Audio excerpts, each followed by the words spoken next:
Blows. My name is Jonathan Jones. I'm Jackson Todd. Today we're going to be talking about sports.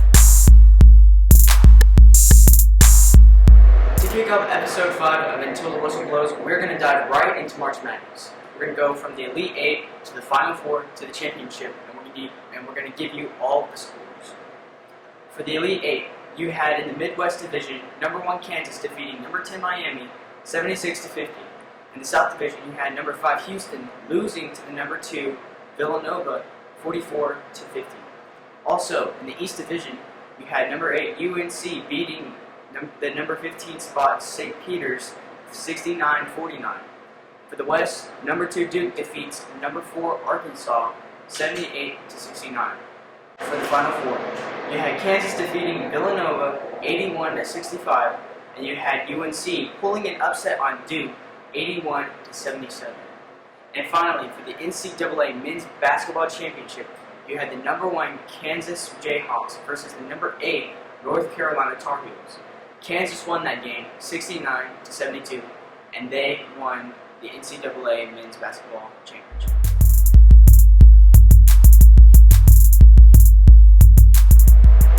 Now for opinions.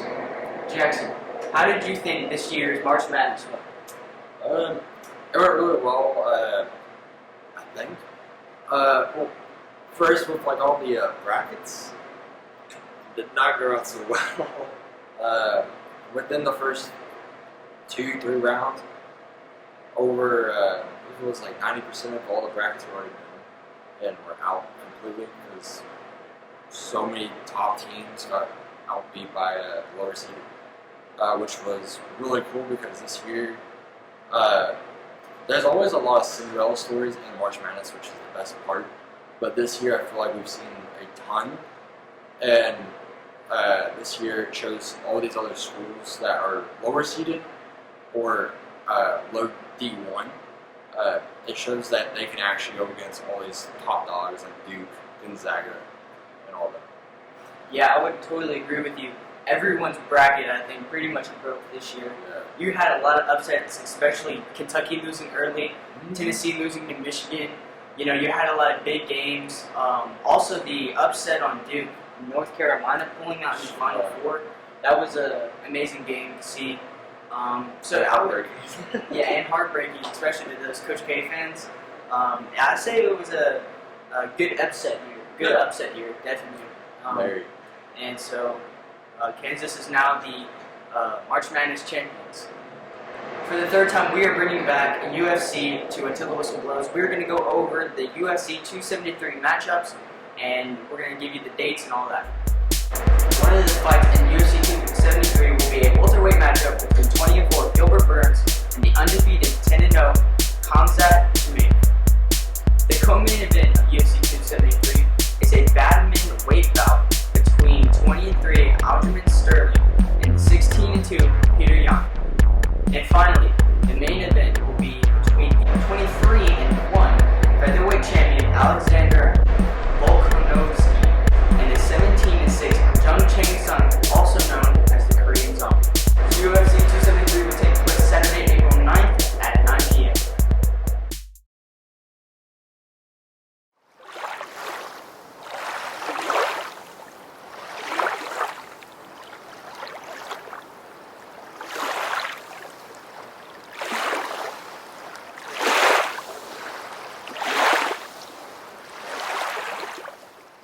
This is American Auto Care, a family-owned mechanic shop down in Nashville, Tennessee.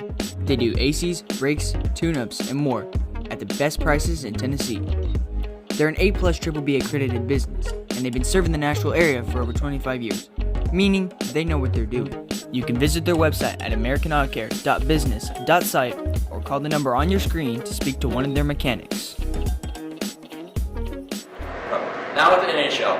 So the division leader records, and the Central Divisional leader is Colorado Avalanche at a record of 49 wins and 14 losses with points are 104. And then for the Pacific Divisional leader is Calgary Flames at the record of 40 and 19, and their points are set at 91. And the Atlantic Divisional leader is Florida Panthers at a record of 48 and 15, with the points of 102, just 2 behind the Avalanche right now.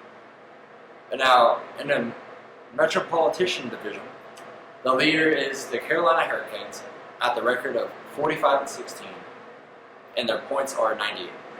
Alright, the playoffs are around the corner, and some people don't know how teams get in and out of the playoffs. So here are the NHL playoffs explained. The top 3 teams in each division clinch their spots in the NHL playoffs. The next 2 teams, 2 from each conference, in line with the most points, gets the wild card spot to play in the playoffs. So all these teams will face teams from their conference in games of 7 until they reach the Stanley Cup game. This is where the last 2 teams stand, 1 from each conference, will battle it out in a best of 7 games for the Stanley Cup trophy.